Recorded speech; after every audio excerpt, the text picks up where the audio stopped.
Hey you guys, so today is the first YouTube drop of our 2020 mini workout series. What are we doing today? We got bodyweight squat to chair, we got a bodyweight chair dip, we got an incline chair, tall plank. There's a name, there's gonna be a lot of different names for a lot of different exercises, okay you guys? So let's break down the bodyweight squat to chair first. For the bodyweight squat to chair, we're working the quads. If you don't know what that is, it's the top of the leg. It's that sexy ass thing that you do when you pick your leg up and you're like, oh, I got that muscle right there. That's what that is, top of the leg, quadriceps. All right. So, and if you watch the video tomorrow, you're gonna see the bodyweight squat. We're doing it to a chair. All right.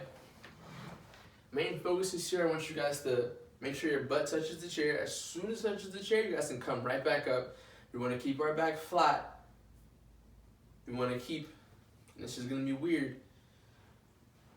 I'm sure you guys have different angles so you guys can understand. With knees, we don't want them shooting all the way out to where our feet can't touch the floor or aren't staying flat on the floor. We don't want our knees caving in either. So I'm going to tell you guys about that in a little bit more detail after I show you guys the squat, okay? So, like I said, chest upright, back flat, squeeze the butt. We're bending at the hips, bending at the knee. Coming down, touch, right back up. Down, touch, right back up. Guys, you see, my back is staying flat. After that, butt touches the chair, come right back up. Squeezing the butt on the way up. Hip extension. It gets deep. Anyway, so now, when it comes down to the knees, you guys, really the knees and the feet, all right? We don't want to put our knees in compromising positions. Hence, we don't want our knees to come in and put too much force on a certain angle of our knee. We don't want our knees pushing all the way out so we can actually stabilize, risk for injury, or put too much tension on a different part of our knee that we don't need to. We want to try to the best of our ability, just keep our knees in alignment with our feet. Now, what does that mean? And when I do that squat, and this is off the chair so you guys can see, when I do that squat, so keeping the chest upright, I'm coming down. My knees, they might be slightly bent out, maybe even slightly bent in, but they're not caving. They're staying or overreaching, going outside. They're staying right in line. And if you do it with the hands, if you want, you don't have to do it with your hands are going straight. It's up to you, baby. At the end of the day. All right? And the same thing applies when we do our squat to the chair. Nothing changes. If you can't do that properly, it may have mobility issues. It could be because your hips tight. It could be because you might have knee problems, it might hurt, which may be because of tightness from the quad or just because of something you went through or some kind of injury you've had in the past. So if we can't do that, I would say scaling-wise this workout, possibly if you can't, try your best to just go down to where you can keep this good position, where you can keep your chest up and keep your back flat. If that means you're going right here, just slightly bending the knee, if you can stay in that same place, that's fine. That's all I want you guys to do. So if you have to, squat a little bit higher. Now, if that's still too hard to do, or you want a little bit more, but it still kind of hurts, you can use an object or some kind of just a pillar, something to help you guys keep upright or just help you with the movement and assistance, okay? So we'll set up hands on the chair, chest upright, back staying flat to the best of my ability, butt touches the chair, comes right back up, okay? Oh, let me fix this quick. So, same concept. Hands in the chair, knees staying over the ankle, in line with the feet.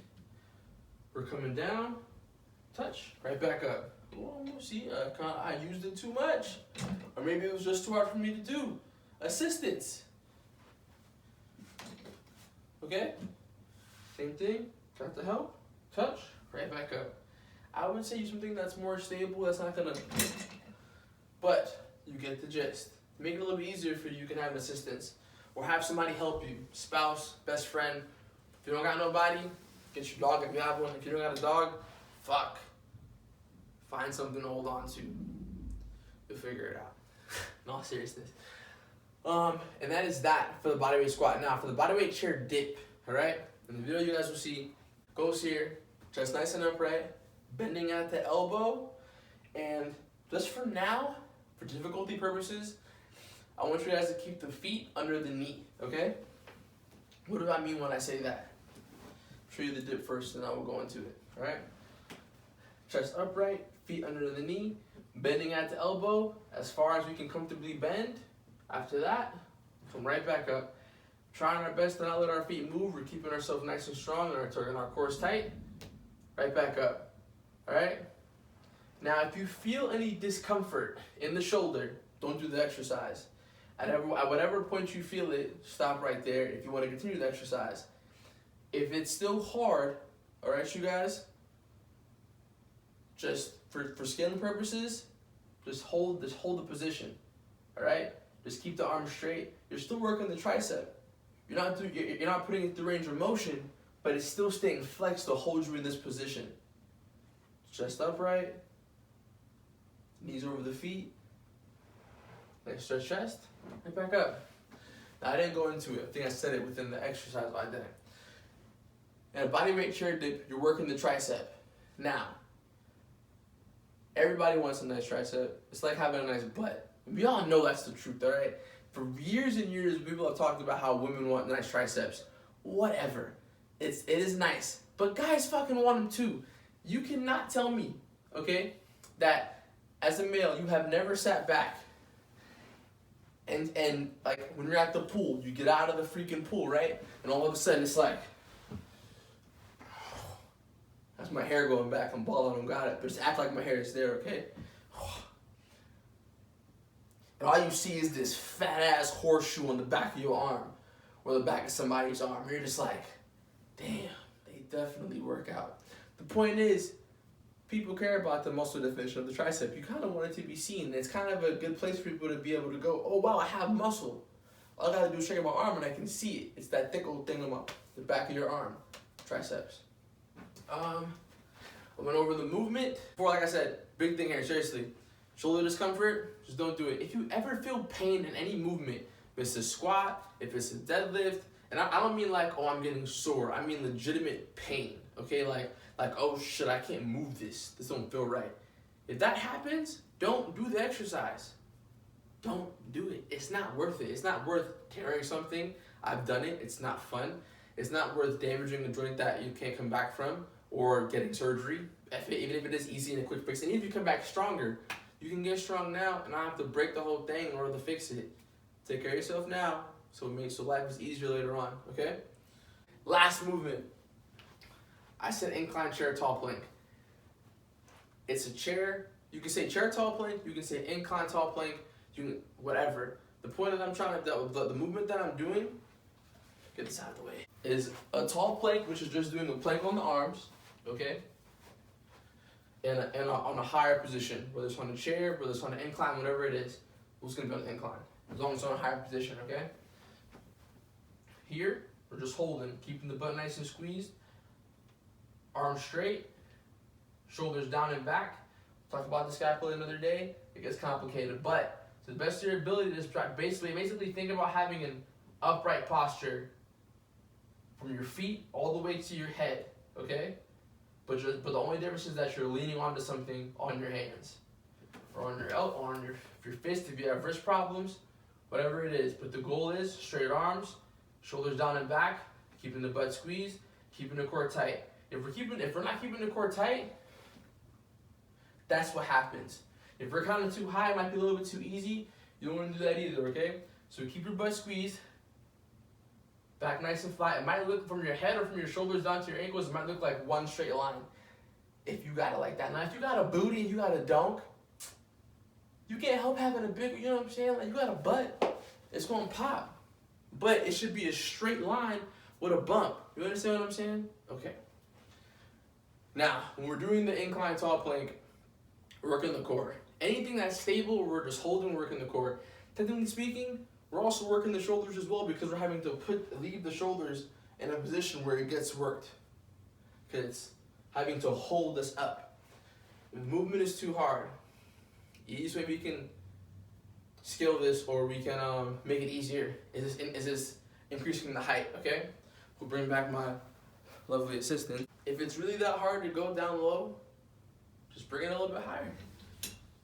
Same thing, have a pillar, something more stable if possible, but straight arms, shoulders nice down and back, keeping the butt squeezed, flat stomach. And flat, tight core. It may seem weird right now from how I'm doing it, or even if I was to do it onto a wall. Right here I don't feel nothing. But if I come back even just a little bit, you can still feel your core work. For somebody that doesn't work out, this will be challenging because you may have never had to, maybe getting up in the morning alone, having to roll out of bed and press yourself up is hard enough. A weak core is a weak core. Anybody can have it.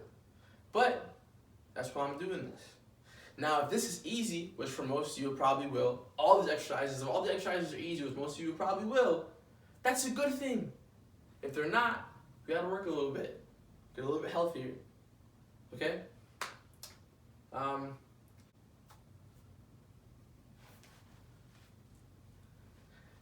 This is the first workout that I am posting to help people. Like I said, there are other people out here who are better than me, who are more experienced, who have been more time in this field, and I'm trying to catch up to them. And there are people that are not as good as me, and I'm trying to make sure I can fix or do better for the mistakes that they might teach, or that whatever. We all teach differently. And if I can't teach you properly, then let's find someone to have teach us, okay? Because the thing is, there's no reason as to why any of us should be unhealthy. I'm going on a tangent, I know, but I'm just saying, find that person that makes you want to fucking do something. Find that person that makes you want to work out, and keep them close. Because most likely they're good for you, hopefully. If they help you to want to be healthier, most likely they might be good for you. Keep them around. If I can't teach you right, then I'll guide you to somebody that can. Because my goal is just to have that world be a healthier place. That's all I want at the end of the day. If I can die and I find out that the life expectancy increased by 20 years, and I had this much to do with it, if I helped this much out of this whole fucking, if I helped this much, then I did great. I love you guys. My girlfriend's back home. I'm done with this video.